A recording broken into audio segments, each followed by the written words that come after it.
Welcome to NSTV news. నా పేరు ప్రతిభ.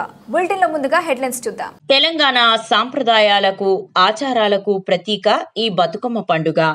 కరీంనగర్ జిల్లా కేంద్రంలో గ్రామాలు, పట్టణాలలో మహిళలు భక్తి శ్రద్ధలతో సాంప్రదాయబద్ధంగా ఘనంగా బతుకమ్మ వేడుకలను జరుపుకున్నారు.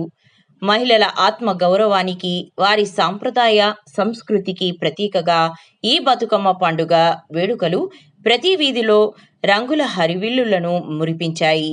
పట్టణాలు, గ్రామాలలో అంగరంగ వైభవంగా నిర్వహించిన ఈ వేడుకలలో చిన్న పెద్ద తేడా లేకుండా అందరూ పాలు పంచుకున్నారు. రంగురంగుల పూలతో బతుకమ్మలను సిద్ధం చేసి మహిళలు జానపద గీతాలు, బతుకమ్మ వేడుకలలో పాల్గొన్నారు.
చిన్న బొమ్మరెండు వియాలో కట్టనేర్చినది వియాలో చిన్నవారి తోడ వియాలో ఆడనేర్చినది వియాలో చిన్నవారి తోడ వియాలో ఆడనేర్చినది వియాలో దశరథ మహారాజు వియాలో సాటింపు వేసను వియాలో దశరథ మహారాజు వియాలో సాటింపు వేసను వియాలో దశరథ మహారాజు వియాలో సాటింపు వేసను వియాలో దశరథ మహారాజు వియాలో